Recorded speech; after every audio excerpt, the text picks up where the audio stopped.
Morning, everyone. Before we start, let's opening prayer. Let's lead Miss Nabaho. In the name of the Father, Son, and Holy Spirit, Amen. Glory be to the Father, and to the Son, and to the Holy Spirit. As was in the beginning, now and ever, God, will be forever. In the name of the Father, and the Son, and the Holy Spirit, Amen. So before we take your seat, please pick up pieces of paper and arrange your paper.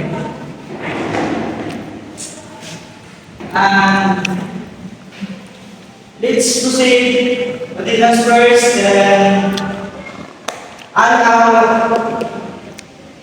Hazel, Yes, sir. Nathaniel, Janelle,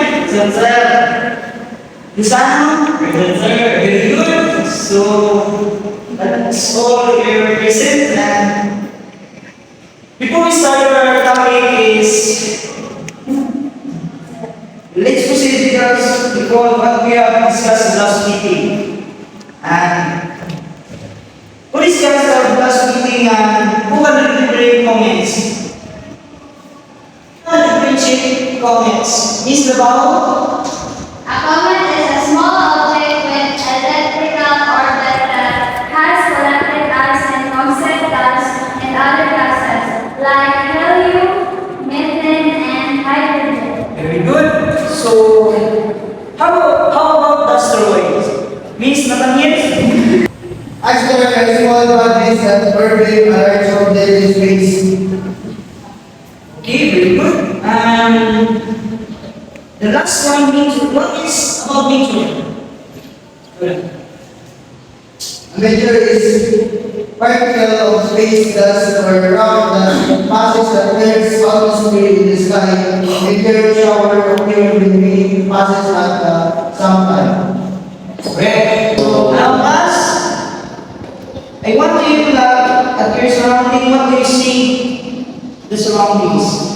Mr. Luzano?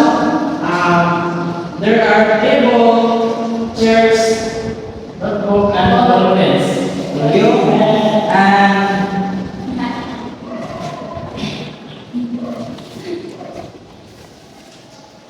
And what can you see in this picture? Close. Great. Very good.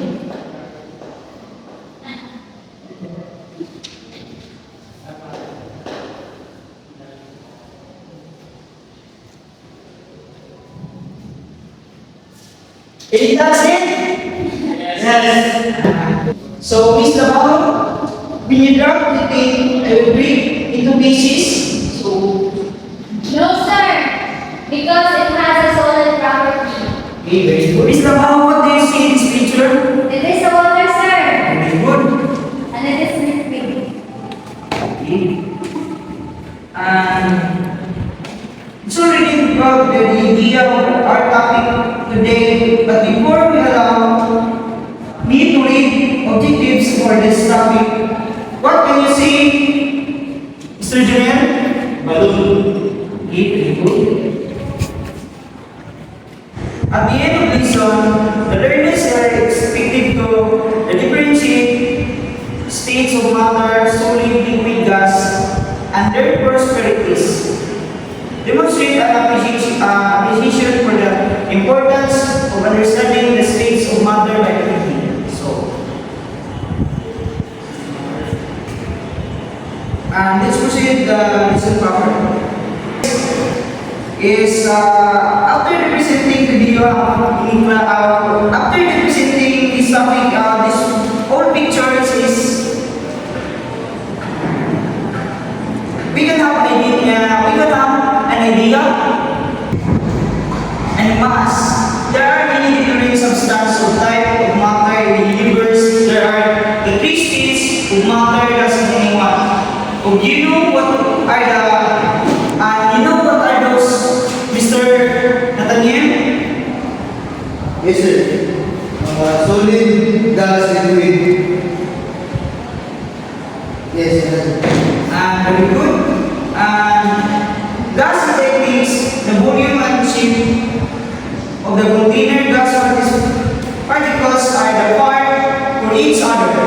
So that is why we need a moving and a track force space available that the large spaces in between particles of and allows particles to be compressed easily.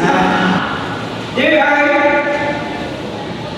the mini particles of there are four types of particles. These are the gases, and the solid, and the liquid. So, air gas, there are assessment and answer.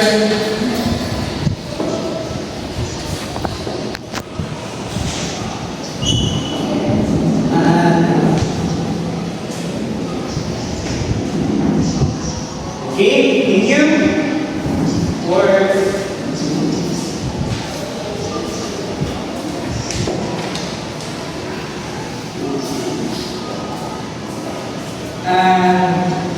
let's proceed to assessment.